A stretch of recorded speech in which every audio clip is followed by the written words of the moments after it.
Guerrero. ¿Está Gabriela Guerrero? Bueno, ha sido la tercera vez que le he llamado a Gabriela. No tengo yo el...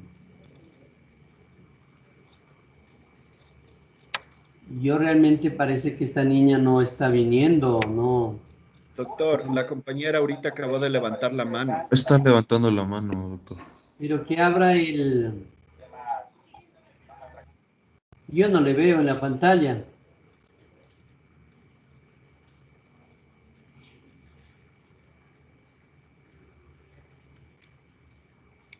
Gabriela tiene la palabra para dar su lección. Que se prepare Santiago Mantilla.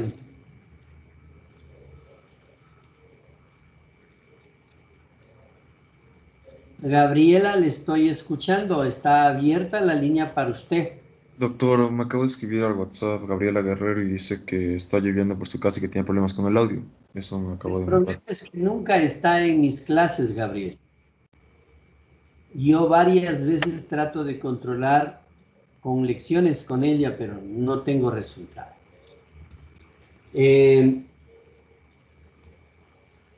Santiago Mantilla. Santiago Alejandro Mantilla Altamirano.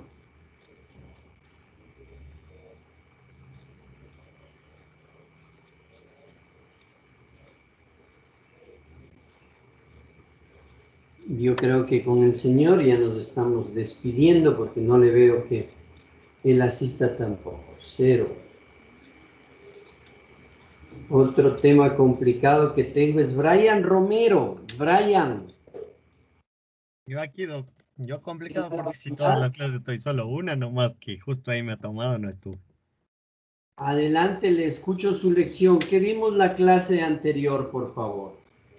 Bueno, la clase anterior vimos sobre lo que respecta al abandono y decíamos primeramente que el abandono es diferente al desistimiento porque primero no es expreso y segundo consiste en dejar pasar el tiempo sin impulsar. Decíamos que este se declarará en el proceso en primera instancia, podía ser en segunda instancia o casación, cuando todas las partes que figuran hayan cesado en su prosecución. Como ya dijimos, dejar pasar el tiempo sin impulsar, no, o sea, que nos referíamos al principio dispositivo. Decíamos que el abandono, para el abandono teníamos una excepción que, como vimos en el COGEP, casi todo funciona por términos, pero en el abandono realmente es un plazo. Y también decíamos que por ejemplo, aunque pasen los 6 meses, si es que el juzgador no ha declarado el abandono y nosotros ingresamos un escrito o cualquier cosa, ya no podrá el juzgador declarar. Y con esto se refería a esto de que no podía declarar como que la retroactividad. Decíamos que el plazo, el procedimiento, bueno, antes del procedimiento, ¿desde cuándo contaba? Decíamos que era al siguiente día a la citación, a la última citación que haya habido, o al siguiente día, desde el siguiente día de la última actuación procesal. Teníamos también el hecho de que, la improcedencia del abandono. Decíamos que no cabía el abandono cuando se trataba causas de niños, niñas o adolescentes. Aquí decíamos que era porque ellos tienen encargados sus derechos. Con respecto a los incapaces, que hablábamos que era del tema de orden legal. Con respecto a los adultos mayores, solo por el hecho de que esté involucrado un adulto mayor, ya no procedía el abandono. Y con respecto a personas de discapacidad, que decíamos que era fundamental que se pruebe que tienen una discapacidad. Y esto por lo general se realiza con el carnet del CONADIS o certificados que las mismas instituciones públicas de salud pueden otorgar. Decíamos que tampoco procedían las causas en las que estaban involucradas derechos laborales de los trabajadores. Y esto era exclusivo porque no se refería a todo lo que sea de materia laboral, sino simplemente beneficia a los trabajadores. Es decir, que cuando el empleador era quien demandaba, sí puede proceder el abandono. Tampoco proceden los procesos de carácter voluntario, porque los procesos de carácter voluntario no se demanda a nadie, es decir, no existe una pelea. y el abandono necesita la existencia de una pelea. En las acciones subjetivas, contenciosas administrativas y en la etapa de ejecución. Después teníamos el procedimiento, que decíamos que en el procedimiento tenía que ser el secretario primero quien cuente el plazo, haga las cuentas para sentar la razón. Después de sentada la razón, el juez declararía el abandono y tenía que revisar todas las providencias preventivas existentes anteriormente y anularlas. ¿Qué más? De los efectos del abandono decíamos que habían 4. El primero, como ya dijimos, que era que se cancelan las providencias preventivas que se hayan ordenado en el proceso. El segundo era que cuando el abandono se da por primera vez en primera instancia, el demandante puede presentar de nuevo una demanda pasados 6 meses desde el auto que declaró el abandono. Gracias, La tercera... Lucía. Ahí está bien. Gracias. Ya, doctor. Sandra Tiva. ¿Quién es Sandra Sofía Tiva?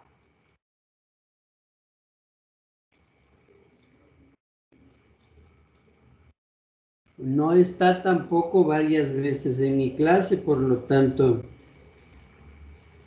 ya lo ponemos afuera. John Villarreal. John Villarreal. ¿Quién es John Villarreal?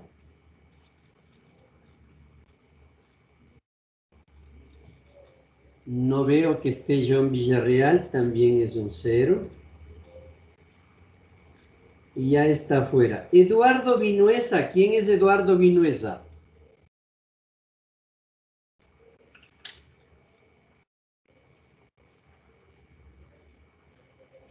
Muy bien, con estas personas tampoco contamos ya.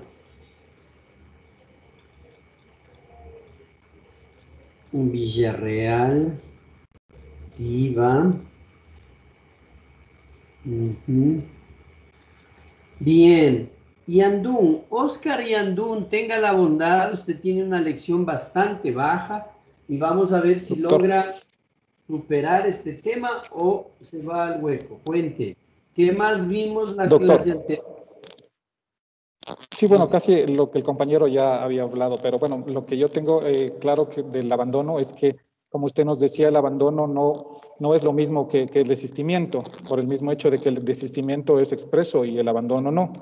El abandono, decíamos que igual de manera, lo que puede hacer es, la forma es impulsar el proceso. Nos decía que una persona que pone la demanda, el hecho que tiene que tratar es de seguir con la demanda, empujar la demanda para que ésta llegue a su fin.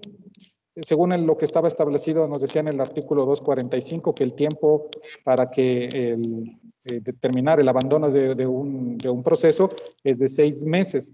Nos decía que había una contradicción en la norma porque en el 245 nos hablaba de plazo y en el 246 de término. Entonces había una especie de contradicción de la norma, pero que en el artículo 245 hacía referencia al artículo 33 del Código Civil, donde establecía que se actuará de acuerdo a lo que el Código Civil establece en el artículo 33, ¿no? Nos hablaba del artículo 247 sobre la improcedencia del abandono de lo que es que no cabe en determinados casos, como se hablaba de lo que tiene que ver con niños, adolescentes, con personas de la tercera edad, personas con los trabajadores, con los derechos de los trabajadores. Hablaba también con respecto a lo que que el proceso de carácter voluntario tampoco cabe en el abandono, porque no se discute ningún ámbito controversial, no se demanda a nadie, simplemente se pide al juzgador que emita una resolución sin ningún tipo de conflicto, y por eso en el campo del carácter voluntario no cabía el abandono como tal. Conforme nos decía establecido en el artículo 248, nos decía que cuando pasados los 6 meses, pasados los 6 meses, a partir del siguiente día de la última notificación o del último acto procesal, desde ahí el secretario tendrá que sentar la razón del tiempo transcurrido para poder que el juez pueda declarar como abandono y dictar, y a petición o sea, dejar el proceso ya, dar por cerrado el proceso como tal. Nos hablaba también con respecto a lo que es el estado de los efectos del abandono. El abandono tenía varios efectos, como cuando el juez cancela las providencias preventivas y se declara el abandono. Por primera vez, en primera instancia, el demandante, el demandado o el afectado puede volver a plantear una demanda nuevamente sobre las mismas pretensiones, pero después de pasados los 6 meses, ¿no? Contados a partir del auto en el que se declaró el abandono, que solo se permitía hacer una nueva demanda hasta una segunda ocasión. También nos hablaba de que cuando se extinguirá el derecho, cuando se extingue el derecho de la cosa juzgada, según lo que estaba establecido en el artículo 99, en la segunda instancia, por el recurso extraordinario de casación. También estamos, algo más que me quede por ahí. Con respecto a la impugnación, también estamos hablando que es como nombre genérico que tienen el derecho procesal para hacer efectos efecto de rechazar la resolución de un juez cuando no se está de acuerdo con la resolución que éste da. Ahí se rechaza mediante la impugnación. Se puede rechazar también lo que sería en los recursos horizontales y verticales ante el mismo juez que resuelve algo con respecto a lo que se está impugnando. Eso en sí creo que es lo que se habló ayer, doctor. Bueno, gracias. Bien. Doctor, ¿Me decía? soy Gabriela Guerrero. Lo que pasa es que tengo mucha interferencia con mi audio y volví a reiniciar. ¿Podría darle la lección, por favor? ¿Quién es usted? Gabriela Guerrero.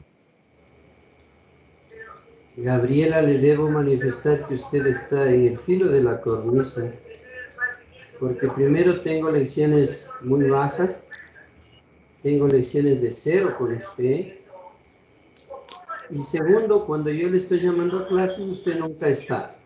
Es la tercera vez que me anuncian que usted no está dentro del sistema. Por lo tanto, usted va a empezar a tener problemas conmigo. Yo no acostumbro normalmente a dedicar esos términos a los estudiantes, pero cuando veo que hay personas que no están cumpliendo sus obligaciones, ya para mí dejan de importar mucho la calidad del estudiante. A mí me interesa gente muy responsable. Si usted no está cumpliendo eso, vuelvo a indicarle, usted va a tener problemas conmigo. Yo eso no quisiera, que sea la última vez que con usted estoy en ese escenario. Si usted no está en clases, simplemente le borro de mi clase. ¿Estamos claros? Sí, doctor. Ah, mejor. Le escucho, Gabriel. Ya. El día de ayer estábamos hablando también sobre la improcedencia del abandono. Nos mencionaba aquí que no cabe el abandono en los siguientes casos, como ya mencionaron mis compañeros. El primero, que eran las causas en las que estén involucrados los derechos de las niñas, niñas y adolescentes que sean incapaces, que no es lo mismo que discapacitado y tercera edad también. La segunda, cuando los sectores sean las instituciones del Estado, es decir, aquí entraba el tema laboral. En todos los juicios laborales no cabe abandono como norma eminentemente social. Si son voluntarios, no se concede abandono porque no va a haber pelea. Nos mencionaba que en las acciones contenciosas administrativas es similar cuando el empleado publica el Estado. En tercero, hablábamos que en la etapa de ejecución ya existe una sentencia en firme, solo se exige el cumplimiento cuando ya se acabó el proceso, porque va desde que se plantea la demanda hasta que hay una sentencia en firme. Hablando sobre el procedimiento para el abandono, teníamos que, sentada la razón que ha transcurrido el término señalado, el juzgador, mediante un auto, se limita a declarar de oficio o a solicitud de parte, que ha operado en este caso el abandono. Declarado el abandono, también se dispondrá que se cancelen las providencias preventivas que se hayan ordenado en el proceso. Teníamos que el acto interlocutorio que se declare el abandono podrá ser impugnado siempre que se justifique exclusivamente en un error de cómputo. En el artículo 248 hablábamos del procedimiento para el abandono. Aquí nos mencionó que, sentada la razón que ha transcurrido el término señalado, igualmente el juzgador, mediante oficio, declara la solicitud de parte que ha operado el abandono. Como ya lo mencioné, también hablamos de los efectos del abandono. Decíamos que puede volver a presentarse después de los 6 meses, que es el término por regla general. la acción, pero si después de eso se deja declarar por segunda vez el abandono, se extingue el derecho y pasa ya a ser cosa juzgada formal. Esto querría decir que nunca se resolvió el fondo del asunto. También nos mencionó que se utilizaba aquí para el proceso y para las instancias, que es decir también que se presenta el abandono en los recursos y se aplican los mismos efectos. Cuando abandona una instancia se vuelve firme la sentencia de la instancia inferior. Hablando de la impugnación de las providencias, teníamos que esto se debe demostrar, que teníamos que demostrar la inconformidad de lo resuelto por el juzgador, y esto nos mencionaba en el artículo 76, me parece que era de la Constitución. Hablando sobre las clases de los recursos, nos mencionaba que puede ser recursos horizontales o verticales, que los primeros se presentan ante el mismo juzgador que emite las providencias, que nos mencionó que era la sentencia, el auto interlocutorio. Aquí nos decía que no se está yendo donde otro juez superior, que estos recursos pueden ser aclaración, ampliación, que era algo que se olvidó de resolver, por ejemplo, con los frutos. Estas dos se aplican principalmente en el ámbito de las sentencias, reforma y revocatoria, y los recursos verticales, que eran apelación de hecho, de casación o recurso de hecho. Cuando un juez superior resuelve, puede cambiar la sentencia, pero él mismo solo puede aclarar y ampliar. Un ejemplo de esto nos mencionaba en la aclaración es si se llega a equivocar en los nombres de las partes. Uno de ampliación sería una deuda donde se determina el pago de la deuda y los intereses de mora, y en la sentencia solo se menciona que pague tanto de la deuda y no especifica aquí sobre los intereses legales. En la revocatoria y reforma teníamos que son los autos interlocutorios y de sustanciación, en donde la revocación es cambiar todo el auto y poner en su lugar. Por otro lado, la reforma también nos mencionaba que era enmendar una parte de la providencia. Por ejemplo, aquí sería una fecha o un dato mal en la providencia, y revocar sería cuando se pronuncia en un término que no debería.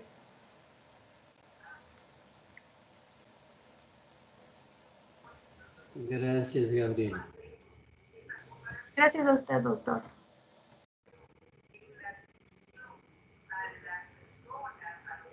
Miren, están llamándome para que presente un informe en tema del consejo, así que por más que quiero duplicarme para trabajar con ustedes y con el consejo universitario, me resulta imposible. Así que hoy voy a presentar ese informe y lamento no compartir con ustedes esta clase por las circunstancias que les acabo de indicar. Entonces les quiero pedir mil disculpas, pero ante esta situación estoy trabajando con 2 computadores, pero ya me están pidiendo mi informe en la comisión del consejo. Les mando un abrazo fuerte, ¿no? Cuídense. No se preocupe. Gracias, Igualmente, doctor. gracias. Cuídese. Hasta luego. Hasta luego, doctor. Hasta luego. Sí, doctor.